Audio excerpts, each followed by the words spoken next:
Okay, जो dark circles होते हैं आँखों के नीचे जो हल्के पड़ जाते हैं, ये कैसे पड़ते हैं और इसको कंट्रोल कैसे किया जा सकता बेसिकली स्कार्स होते हैं वो एक्ने के बाद जो बन जाते हैं, डार्क स्पॉट और खड्डे जिस तरह के आप कह रहे हैं, तो उसका बेसिकली हमारे पास ट्रीटमेंट होता है पीआरपी। है? तो स्किन का इलाज करने से पहले क्या अपने डाइजेशन या फिर स्टोमिक का इलाज करना ज़्यादा ज़रूरी है पहले? ये कोई साइड इफ़ेक्ट्स भी होते हैं? ये आप उस सूरत में करवाएं जब आपकी स्किन को ज़रूरत है। अब वैसे ही आपके मैं लेज़र ट्रीटमेंट करवा लूँ, मैं ये करवा लूँ, तो वो आपके लिए डैमेज होगा।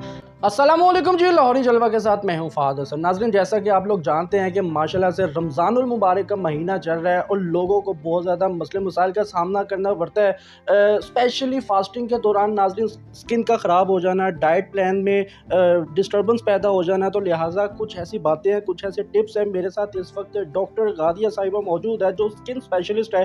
इससे बात करेंगे, जानेंगे कि ड्यूरिंग फ़ास्टिंग रोज़े के दौरान ख़ास तौर पर रमज़ान के महीने में स्किन की कैसे केयर की जा सकती है। अस्सलाम वालेकुम जी। वालेकुम अस्सलाम। कैसी हैं डॉक्टर साहिबा? जी, अल्हम्दुलिल्लाह, आप बताएँ? अल्हम्दुलिल्लाह ठीक-ठाक। मुझे ये बताइएगा कि ऑब्वियसली स्किन स्पेशलिस्ट है आप और रमज़ानुल मुबारक का महीना चल रहा है और लोग बहुत ज़्यादा कॉन्शियस होते हैं अपनी स्किन्स को लेकर, तो वो मोस्टली किस तरह के पेशेंट्स आते हैं आपके पास? जो ये सीज़न है ना, इसके अंदर बहुत सारे पेशेंट्स ऐसे आते हैं जिनको इम्यून सिस्टम का इशू हो जाता है और जिनकी स्किन बहुत ज़्यादा ड्राई हो जाती है, वाटर इनटेक कम हो जाता है जिसकी वजह से स्किन ड्राई होना स्टार्ट हो जाती है, एक्ने होना स्टार्ट हो जाती है, फिर क्योंकि फ्राइज़ ऑयल वगैरह बहुत ज़्यादा यूज़ हो रहा होता है। तो इन दिनों में हमारे पास जो ज़्यादा पेशेंट आते हैं वो ड्राई स्किन के, एक्ने और इम्यून सिस्टम के जो होते हैं ना, वो आते हैं। बेहतर होगी। मुझे ये बताइएगा कि इस तरह के पेशेंट्स आपके पास आते हैं लेकिन उनका जो ट्रीटमेंट होता है वो किस तरह से आप करते हैं? एक्ने जो है उसकी बहुत सारी कैटेगरीज़ हैं, उनको अकॉर्डिंग टू स्किन देख के ही किया जाता है। जो इम्यून बूस्टर है उसके जो हैं हम विटामिन सी और डिफरेंट ड्रिप्स हैं उनके ज़रिए किया जाता है, और जो ड्राई स्किन है उसके डिफरेंट हाइड्रेटेड फेशियल्स हैं। बहुत सारे सीरम्स हैं जो यूज़ करके हाइड्रेटेड स्किन का जो है ट्रीटमेंट किया जाता है। बेहतर हो गया। गालिया डॉक्टर साहिबा, मुझे ये बताइएगा कि अगर हम किसी स्किन स्पेशलिस्ट के पास जाते हैं तो वो कहते हैं कि जी हमसे कैप्सूल का इलाज करवाया जाए। अगर हम किसी सैलून पे जाते हैं तो वो कहते हैं जी आप हमसे महँगे वाला फेशियल करवाएँ।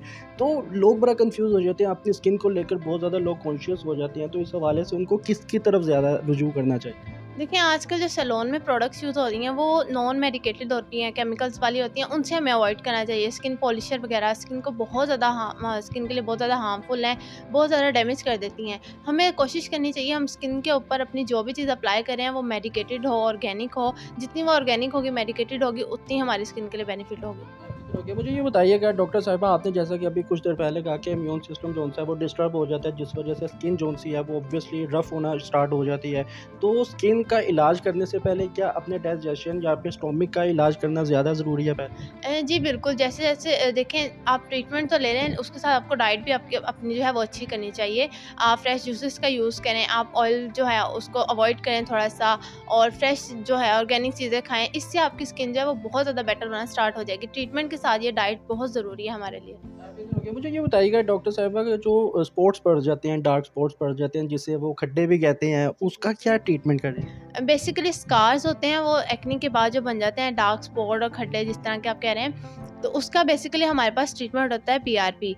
पीआरपी होता है प्लेटलेट रिच प्लाज्मा, जिससे हम अपनी स्किन को जो है हील अप कर सकते हैं। उसके कुछ सेशंस होते हैं, उसके बाद हमारी स्किन हील अप होना स्टार्ट हो जाती है।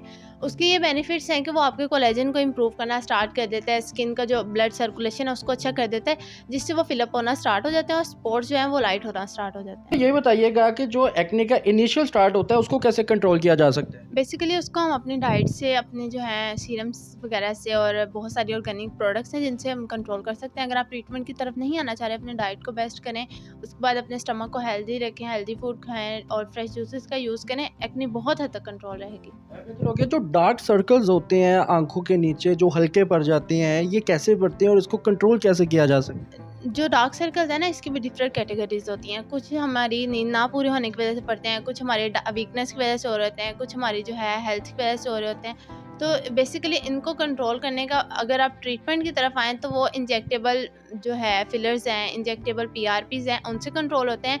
और अगर आप वैसे इनको ख़त्म करना चाहते हैं, तो ऑब्वियसली डाइट को भी हेल्दी करें, अपनी नींद को पूरी करें, ये बहुत हद तक कंट्रोल रहेंगे। डॉक्टर साहब, ये बताइएगा जो नाइट क्रीम्स आई हुई हैं आजकल, वो कहते हैं जो डार्क स्पॉट्स खत्म हो जाएँगे और ये सर्कल्स भी खत्म हो जाएँगे, ये कितना मुफ़ीद है ये?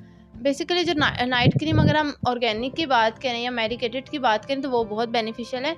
और अगर हम बात कर लें कि ये पॉलर स्किन में यूज़ होने वाली नाइट क्रीम या लोकल प्रोडक्ट्स वाली, तो वो बहुत ज़्यादा हार्मफुल है। वो हमारी स्किन को 2-4 दिन के लिए तो ठीक कर देंगी, लेकिन वो अंदर से और स्किन को अंदर से बहुत डैमेज कर देंगी।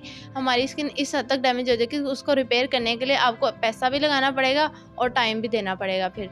वो बहुत हद तक डैमेज हो जाती हैं। बेहतर हो गया। ये बताइएगा कि ये जो मेडिकेशंस में अगर इसका जो ट्रीटमेंट होता है, इसमें कहा जाता है कि जो कैप्सूल का इस्तेमाल किया जाता है या फिर इंजेक्शंस का इस्तेमाल किया जाता है, ये क्या प्रोसीजर है? जो कैप्सूल और इंजेक्शन है ना, वो बेसिकली आपकी स्किन के अकॉर्डिंग आपको बताए जाते हैं। इंजेक्शन भी वाइटनिंग के अगर आप लगवाएं, ग्लोइंग के लगवाएं, इम्यून सिस्टम के लगवाएं, तो वो डिफरेंट कैटेगरीज के होते हैं। वो आपको देख के, आपकी जो ब्लड टेस्ट की रिपोर्ट्स हैं उनको देख के लगाए जाते हैं। अगर आपको लिवर का इशू है, अगर आपको किडनीज का इशू, आप वो नहीं लगवा सकते। उसको देखने के बाद उसके बाद इसके डिफरेंट ये होते हैं कि आपकी स्किन को देखा जाएगा, आपकी स्किन पे कौन सा सूट करेगा, कौन सा नहीं, उसके अकॉर्डिंग लगाए जाते हैं। और कैप्सूल्स हम तब बताते हैं अगर ज़रूरत है। बेसिकली हम रिकमेंड नहीं करते। अगर किसी को बहुत हद तक ज़रूरत है तो उसको फिर बताया जाता है कैप्सूल का। क्या ये एंटीबायोटिक्स होते हैं? एंटीबायोटिक्स नहीं होते ये। एंटीबायोटिक्स नहीं होते, कोलेजन के होते हैं, ग्लूटाथायोन के इंजेक्शन जो हैं वो हमारी फील्ड में यूज़ होते हैं। एंटीबायोटिक्स नहीं यूज़ होते। ये कोई साइड इफ़ेक्ट्स भी होते हैं? इसके साइड इफ़ेक्ट्स, अगर आपको लिवर का इश्यू है, अगर आपको किडनीज़ का इश्यू है, किडनी स्टोन का इश्यू है, तो आपके लिए हार्मफुल है ये। अगर शुगर का पेशेंट हो या फिर ब्लड प्रेशर का पेशेंट हो तो उसमें रिलैक्सेशन दी जाती है? उसमें रिलैक्सेशन दी जाती है, उसके अंदर पहले टेस्टोस दी जाती है, उसके बाद उन पे जो है पूरा उनका ट्रीटमेंट किया जाता है। अगर आप शुगर के पेशेंट हैं, अगर आप ब्लड प्रेशर के पेशेंट हैं, तो फर्स्ट ऑफ ऑल आप टेस्टोस लें, फिर इसका आगे फर्दर प्रोसीजर करवाएँ। लेज़र ट्रीटमेंट कितना मुफीद होता है स्किन के लिए? लेज़र ट्रीटमेंट एक बहुत ज़्यादा सेंसिटिव ट्रीटमेंट भी है और बहुत हद तक बेनिफिशियल ट्रीटमेंट भी है। ये आप उस सूरत में करवाएँ जब आपकी स्किन को ज़रूरत है। आप वैसे ही आपके मैं लेज़र ट्रीटमेंट करवा लूँ, मैं ये करवा लूँ, तो वो आपके लिए डैमेज होगा। अगर आपकी स्किन को ज़रूरत नहीं है तो आप ना करवाएँ। अगर ज़रूरत है, आप अपने डॉक्टर से जो है मशवरा करें, उसके बाद आप इसकी तरफ आएँ, लेज़र ट्रीटमेंट। और ये बताया जाता है कि आपने सूरज से बचना है, इससे बचना है, जो प्रिकॉशंस होती है वो क्या होती है?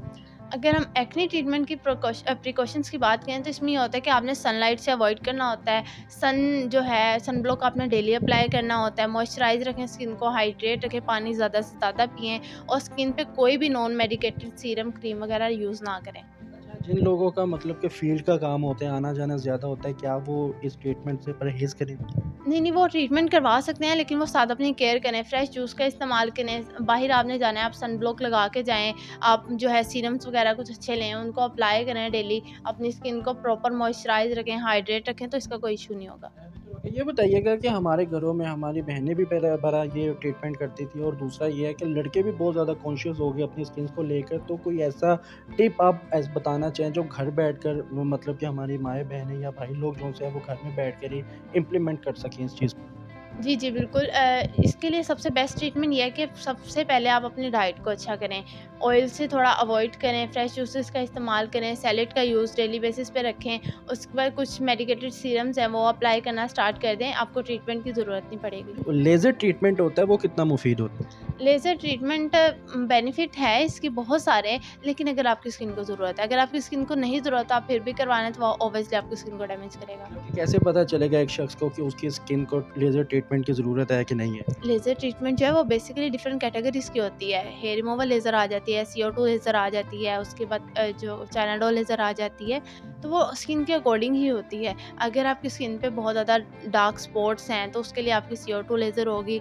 अगर आपकी स्किन पे हेयर्स हैं, तो उसके लिए हेयर रिमूवल लेज़र होगी। तो उसी सूरत में करवाएँ अगर आपकी स्किन पे हैं। अगर आपकी स्किन पे ये इश्यूज़ नहीं है, बहुत ज़्यादा नॉर्मल हेयर ग्रोथ है और बहुत ज़्यादा नॉर्मल कंडीशन है स्किन की, तो आप हेयर लेज़र ट्रीटमेंट से अवॉइड करें। जी, तो नाज़रीन डॉक्टर गादिया साहिबा मेरे साथ मौजूद थी जिन्होंने प्रिकॉशंस बताई हैं और ट्रीटमेंट कुछ बताए हैं जो स्किन से रिलेटेड है। अगर आपको ये प्रोग्राम पसंद है तो कमेंट सेक्शन पे लाज़मी बताइएगा कि अगर आपके माइंड में कोई भी किसी भी तरह का कोई क्वेश्चन है स्किन से रिलेटेड, तो आप कमेंट सेक्शन पे वो क्वेश्चन ड्रॉप कर सकते हैं। हम इंशाअल्लाह ताला अगला प्रोग्राम करेंगे तो डॉक्टर गादिया साहिबा से हम लाज़मी आपके सवाल दिए गए पूछेंगे और इनसे उनका सॉल्यूशन भी पूछेंगे और जानेंगे कि आखिर उस सवाल का वो जो भी इश्यू है उसका क्या सॉल्यूशन बताती है। इसी के साथ अपने मेज़बान को इजाज़त दें। अल्लाह हाफ़िज़।